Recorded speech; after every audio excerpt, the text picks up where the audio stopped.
Coaching, coaching, coaching.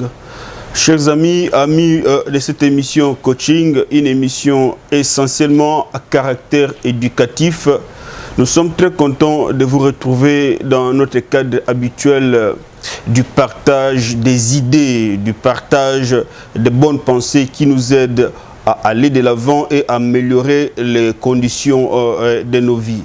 Nous sommes très ravis. Donc déjà, comme ça, nous saluons ceux qui nous suivent à Kinshasa, Paris, Bruxelles, Washington et ici présentement à Champaign, Illinois, à Chicago, Beardstown, Jacksonville et partout. Donc nous sommes très ravis de l'enthousiasme que vous ne cessez de manifester à cette émission qui est vraiment à caractère éducatif. Donc, comme on a toujours dit, suivre cette émission est très bénéfique parce que ça vous aide à penser autrement, à penser différemment, parce que les actions que nous posons sont les résultats de nos pensées. Donc, c'est pour vous un intérêt à pouvoir accorder beaucoup d'attention à cette émission.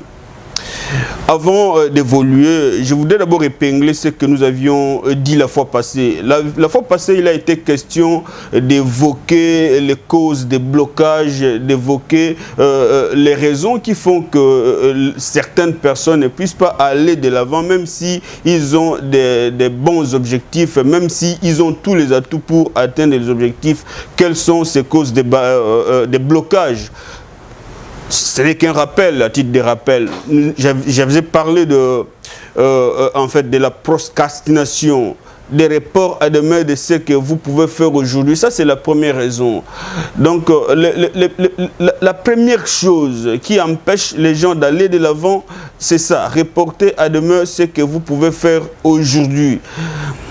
Nous évoluons en fonction des idées. Les grandes réalisations que vous voyez dans ce monde, que dans tous les domaines, n'est-ce pas, dans la médecine, informatique, je ne sais pas, astronomie, dans tous les domaines, toutes ces grandes réalisations ne sont que les résultats des idées. Donc, ce sont les idées qui produisent des richesses. Donc, nous devons agir sur nos idées.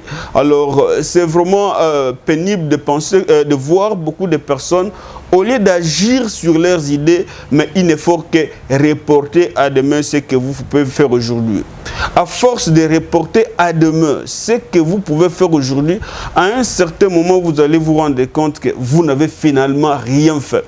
Parce que quand vous dites « je vais faire demain », et vous arrivez demain, vous dites encore, je vais faire demain, et tellement que les demain ne finissent pas, vous vous rendez compte qu'à un certain moment, vous n'avez vraiment rien réalisé dans la vie. C'est parce que vous aviez eu l'habitude de reporter à demain ce que vous pouvez faire aujourd'hui. Donc, c'est quelque chose que vous devez éviter. Nous avions dit ceci, que si vous voulez être sûr que vous n'êtes pas en train de reporter à demain ce que vous pouvez faire aujourd'hui, la technique, c'est quoi? Avant de dormir, les tâches que vous comptez accomplir demain, vous les mettez sur papier. Et quand vous vous réveillez demain matin, vous devez être rigoureux envers vous-même. Vous devez être discipliné envers vous-même. Soyez sûr que les tâches-là que vous avez couchées sur papier, vous les avez réalisées sans pour autant laisser une quelconque tâche au hasard. Donc, vous devez tout réaliser avant la couche du soleil. Donc, ça se passe comme ça. Ça, c'est le premier point du blocage. J'ai appelé ça les reports à demain de ce que vous pouvez faire aujourd'hui. Et puis, deuxième cause, ça, ce n'est qu'un rappel. Deuxième cause, nous avons la peur. La peur, don't be afraid, n'ayez pas peur. En ce qui concerne la peur, j'avais évoqué la Bible. J'avais dit que la Bible, c'est vraiment le livre le plus lu.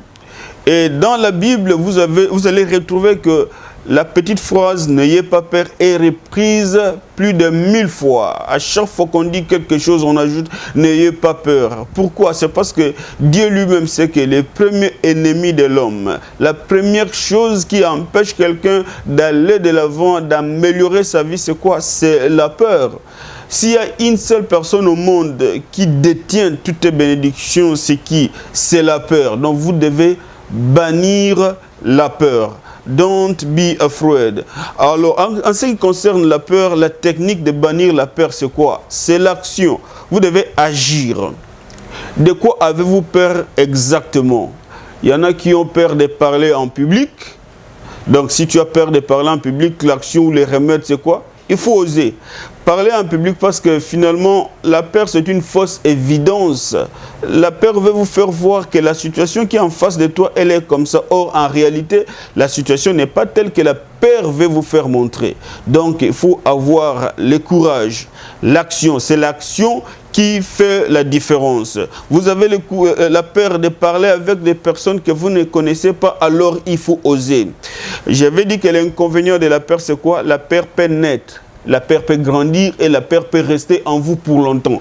Il faut bannir la peur. Il faut bannir la peur en posant des actions qui vont à l'encontre pour combattre la peur. Sinon, la peur va s'installer en vous et pour de bon. Et finalement, la peur va faire de vous une personne lâche parce que là où les gens sont en train de parler, si la peur va te fermer la bouche et tu ne pourras plus rien parler parce que tu as tellement peur. Et ça, c'était le deuxième blocage. J'ai aussi parlé comme un autre élément de blocage des pensées négatives. Negative thinking, c'est-à-dire les gens qui, n'est-ce pas, leurs pensées sont toujours à côté, négatives. Donc, les gens comme ça, de nature, ils sont pessimistes. Pessimistes, pourquoi? Parce qu'ils ne voient que les mauvais côtés des choses. Tu peux venir avec une opportunité, tu lui présentes une opportunité. Cette personne avec ses pensées négatives, au lieu de voir les avantages que cette opportunité-là présente, mais non, la personne qui a des pensées négatives, au lieu de voir les avantages, lui voit que des inconvénients. Lui, il voit que des risques. Est-ce que si je tente cette activité, si je tente ce business, est-ce que je ne vais pas perdre mon argent? Est-ce que je ne vais pas perdre mon temps? Est-ce que les gens ne vont pas se moquer de moi? Donc, les gens qui ont des pensées négatives ne voient que les mauvais côtés. Donc, changez vos pensées. Alors, les remèdes aussi pour changer les pensées négatives en pensées positives, c'est quoi? C'est la gratitude. Parce que pour la plupart des cas, les pensées négatives naissent à cause des circonstances négatives aussi. Comme le chômage, la maladie, l'accident, ces choses font de manière à ce qu'on commence à penser de manière négative. Mais à chaque fois que vous vivez une situation négative, sachez-le bien, vous avez toujours quelque chose pour lequel vous pouvez être reconnaissant à Dieu. Vous pouvez manifester votre gratitude. Donc, la gratitude est le remède pour combattre la pensée négative. Parce qu'on vous a licencié de votre travail, mais vous avez quand même une famille, mais vous êtes quand même en bonne santé, vous avez aussi des amis. Donc, il y a beaucoup de choses pour lesquelles nous pouvons remercier Dieu. Et quand vous remerciez Dieu, ça vous permet de transformer vos pensées négatives en pensées positives. Ça, c'était la pensée. D'ailleurs, autour de la pensée négative, je vous avais raconté une histoire de quelqu'un qu'on avait retrouvé mort dans un camion frigorifié, alors que les camions en soi, le frigo de ces camions ne fonctionnait pas. Donc, le froid qui avait tué ce monsieur était dans son esprit, parce que le frigo de ces camions-là ne fonctionnait pas. Donc, cessez de penser négativement. Même si la situation néfaste, atako makamango ezama be makasi, mais dans chaque circonstance négative, il y a lieu de soutirer quelque chose de bon. Il y a lieu d'apprendre une leçon. Il y a lieu de voir les choses différemment. Seulement, il faut faites cultiver en vous cette habitude de vivre chaque circonstance comme étant une circonstance positive qui vous apprend à apprendre quelque chose. Ça, c'était concernant la pensée négative. Nous, on avait aussi parlé l'autre fois de l'image négative. Chacun de nous a l'image de lui-même. Chacun de nous a l'image de son business. Chacun de nous a l'image de sa maison, de sa femme. Alors, dès lors que vous avez l'image négative de quelque chose, cette chose-là ne peut pas progresser. Vous êtes d'accord avec moi? Quand nous réfléchissons sur base d'image. Admettons que quelqu'un vous pose la question, comment va votre femme? Vous aurez l'image de votre femme et vous répondez par rapport à l'image de votre femme que vous avez en ce moment. Quand on vous demande alors votre boulot, l'image de votre femme disparaît, c'est l'image de votre boulot qui vient. L'image de votre business. Donc vous devez faire un effort d'avoir toujours une image positive de vous-même, une image positive de votre boulot. C'est pourquoi vous allez voir que à un moment donné, à un milieu donné, vous pouvez avoir des business opposés. Les deux business qui exercent la même activité. Admettons deux restaurants, les restaurants A, les restaurants B. Et vous allez vous rendre compte que les gens entrent souvent dans les restaurants A. Les restaurants B est toujours vide. Mais les Africains souvent vont dire que ce sont des gris-gris. Pas forcément des gris-gris, mais c'est aussi l'image du propriétaire du business. Pour le business A, son propriétaire se dit, mon business, c'est mon rêve. Mon business, c'est tout ce que j'ai. Alors, il met toute son énergie dans ce business-là. Et en anglais, nous disons que all you focus on, expand. Donc tout sur quoi tu te focalises doit émerger. Tout sur quoi tu te focalises doit grandir, n'est-ce pas, doit s'élargir. Donc pour le business A, son propriétaire a mis toute son énergie. Il ne pense qu'à son business. Il dit, en tout cas, moi, c'est avec ce business que je vais, n'est-ce pas, héberger mes enfants. C'est avec ce business que j'aurai une belle voiture. C'est avec ce business que je vivrai la vie de mes rêves. Donc, il met toute son énergie. Il a une image positive de son business. Alors, pendant que le business B lui dit, bon, ce business ici, je le fais en entendant parce que l'année prochaine, je vais voyager. Je le fais tout simplement parce que je n'ai pas encore un bon travail. Dès que j'ai un autre... Vous voyez déjà que il a une image négative de son business. Lui-même est en train de dédaigner, lui-même est en train de minimiser son business. Donc, la chose comme ça à laquelle on n'accorde pas beaucoup d'importance ne peut pas aller de l'avant. Ok, alors l'autre point aussi que vous devez considérer si nous sommes dans la recherche, dans le cheminement vers l'accomplissement de nos objectifs, vous avez aussi la discipline, n'est-ce pas? Le manque de discipline, c'est ce qui fait aussi que beaucoup de personnes n'arrivent pas à atteindre leurs objectifs.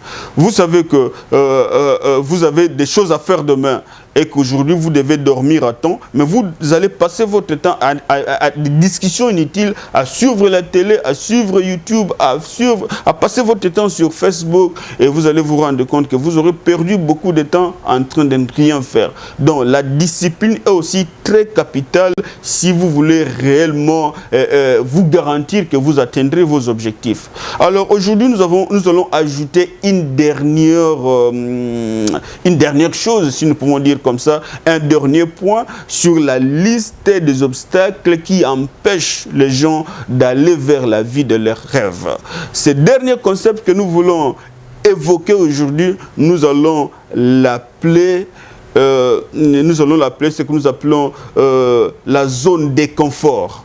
Zone de confort. C'est un dernier concept, mais ce n'est pas le moindre. La zone de confort. Qu'est-ce que je veux dire par là? Se sentir confortable, l'état de quelqu'un qui se sent confortable.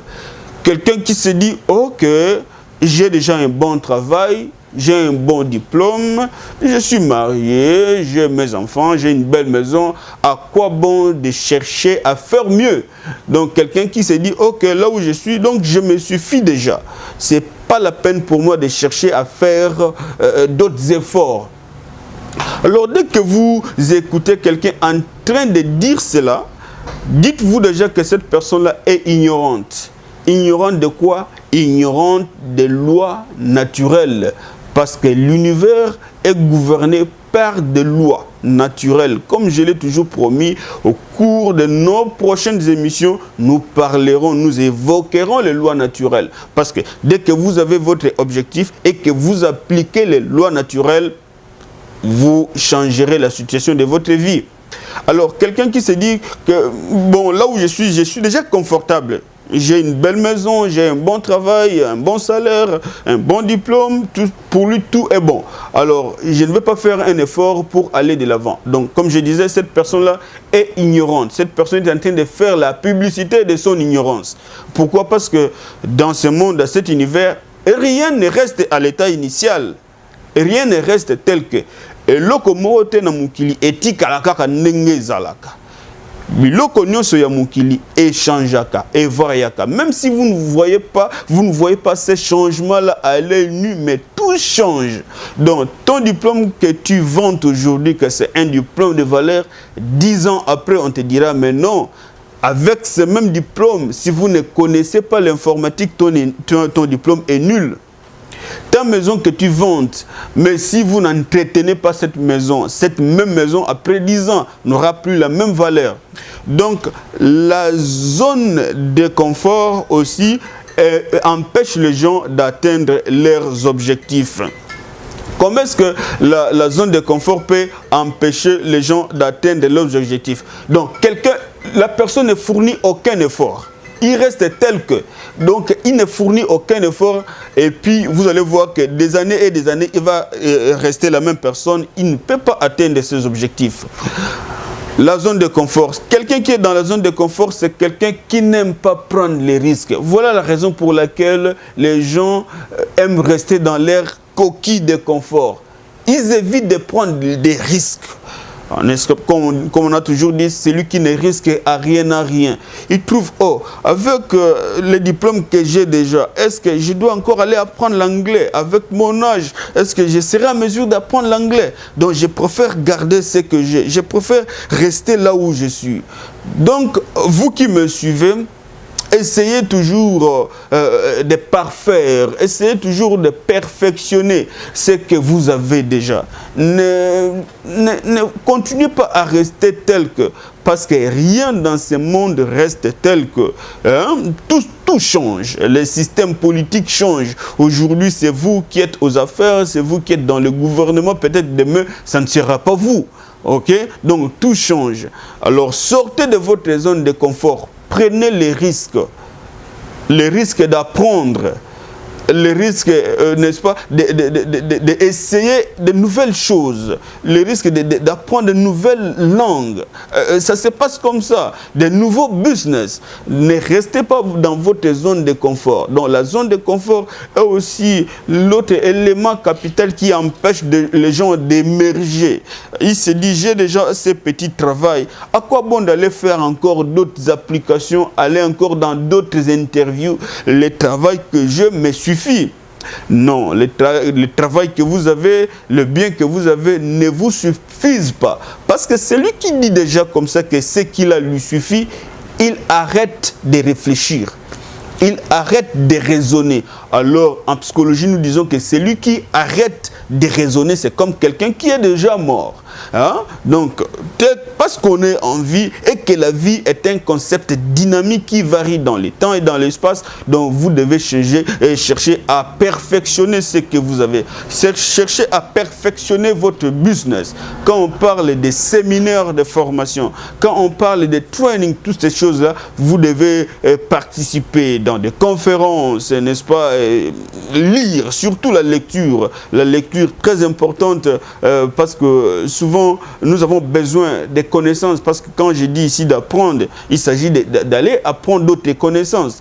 Alors la connaissance là aussi, l'autre source très sûre d'avoir de nouvelles connaissances, ce sont les études. Malheureusement, actuellement, beaucoup de personnes considèrent les études comme la taxe. Comment ça? C'est-à-dire que beaucoup de personnes étudient parce qu'ils se sentent dans l'obligation d'étudier, mais eux-mêmes, ils ne peuvent pas étudier. Donc, la zone de confort, comme je disais, c'est une zone très dangereuse. C'est bien pour quelqu'un de se sentir confortable, mais ne vous arrêtez pas là-dessus. Cherchez à faire mieux, cherchez à aller de l'avant, cherchez à améliorer ce que vous avez davantage. N'est-ce pas? Même au travail, vous avez la promotion. C'est bien beau, mais cherchez aussi à améliorer votre travail. Hein? Cherchez à ajouter la liste des clients que vous avez. Cherchez à ajouter la liste des consultants que vous avez. Parce que rien dans ce monde ne reste à l'état initial. Tout change. Donc, pendant que le monde change, l'univers change, vous aussi, vous devez emboîter les pas, vous devez changer au même rythme. Parce que si vous restez, n'est-ce pas, en dehors, en sport, on appelle ça hors de jeu, donc vous voyez que vous ne serez plus dans les affaires. Donc, la zone de confort, comme je disais tantôt, c'est bien beau d'être confortable, mais vous devez faire aussi les efforts pour améliorer, pour parfaire, pour perfectionner ce que vous avez. Sinon, vous resterez la même personne pendant que les autres vont changer leur vie, pendant que les autres vont atteindre d'autres standings. Mais toi, tu vas rester la même personne. Pourquoi? Parce que tu as évité, tu as craint de prendre les risques. Donc, dans la vie, c'est mieux de prendre les risques. Celui qui prend les risques, c'est celui qui s'ouvre à toutes les opportunités. Il est prêt à tout apprendre, il est prêt à tout essayer, n'est-ce pas? Parce qu'on ne sait jamais, ce que tu crois être bon aujourd'hui peut tourner et devenir mauvais demain. Donc cherchez à vous, n'est-ce pas, à vous recycler, cherchez à apprendre, cherchez à faire davantage. Parce que dès que vous stoppez de chercher à faire davantage, vous stoppez de grandir psychologiquement. Donc, je crois que pour aujourd'hui, pour ce numéro, la chose que nous avions ajoutée à ce que nous avions déjà dit, c'est la zone de confort. Notre matière d'aujourd'hui apporter d'abord un rappel sur les obstacles qui empêchent aux gens d'atteindre leurs objectifs. Vous devez aussi vous souvenir, je vous avais dit que l'objectif dans la vie, c'est quelque chose de très capital, de très primordial. Nous avons les atouts, nous avons les habiletés, nous avons les compétences, mais la manière pour nous de mettre aussi en exergue ces habiletés, c'est quoi? De se fixer un objectif. Vous voulez être content dans la vie? Fixez-vous un objectif. Les objectifs peuvent être à court terme, les objectifs peuvent être à moyen terme, à long terme. Mais vous devez d'abord avoir un objectif. C'est cet objectif-là qui fera de manière à ce que vous puissiez extérioriser vos compétences, à ce que vous puissiez mettre en application vos connaissances. Donc voilà un peu pour aujourd'hui. Nous allons nous arrêter à ce point. Mais bien avant de mettre un point final, nous voulons remercier les personnes qui se donnent, les personnes qui nous témoignent leur enthousiasme, qui soutiennent cette émission. D'abord, vous tous qui nous suivez, déjà, le fait de nous suivre, c'est déjà un grand soutien. Mais aussi, nous voulons dire vraiment notre gratitude à M. Blaise Malola, ainsi que sa femme Christy, toute sa famille. C'est lui, bien sûr, qui est à la prise de vie, l'équipe d'Interprod. Nous vous remercions. Tous nos amis de Champagne. Cette émission est produite ici à Champagne, donc nous devons d'abord notre gratitude à la sympathie de tous nos amis de Champagne qui ne cessent de supporter cette émission. Nous avions dit que suivre cette émission, ce n'est pas un passe-temps. Cette émission n'est pas comme toutes les autres émissions. Si vous voulez, vous pouvez prendre un stylo, un petit cahier, n'est-ce pas, un notebook dans lequel vous faites des annotations, vous notez. Ok, parce que ça, les connaissances que nous divulguons dans cette émission, il y en a que nous générons nous-mêmes, mais il y en a aussi que nous consultons dans certains ouvrages. Nous suivons aussi des séminaires afin d'emmagasiner les informations et les partager avec vous. Donc, suivre cette émission, c'est très très bénéfique. Et les bonnes choses ne font que commencer. Il y a beaucoup de bonnes choses qui viendront. Je crois qu'au cours de notre émission prochaine, nous allons parler de la persistance, de la persévérance que nous considérons comme les socles, comme les gages, comme le soubassement, comme la fondation pour la réussite de tout ce qu'un être humain peut entreprendre dans n'importe quel domaine. Sans persistance, sans persévérance, vous ne pouvez rien faire. Donc pour aujourd'hui, nous avons arrêté ici. Portez-vous bien et que nous allons nous retrouver à notre prochaine émission. Thanks for watching. I am the coach.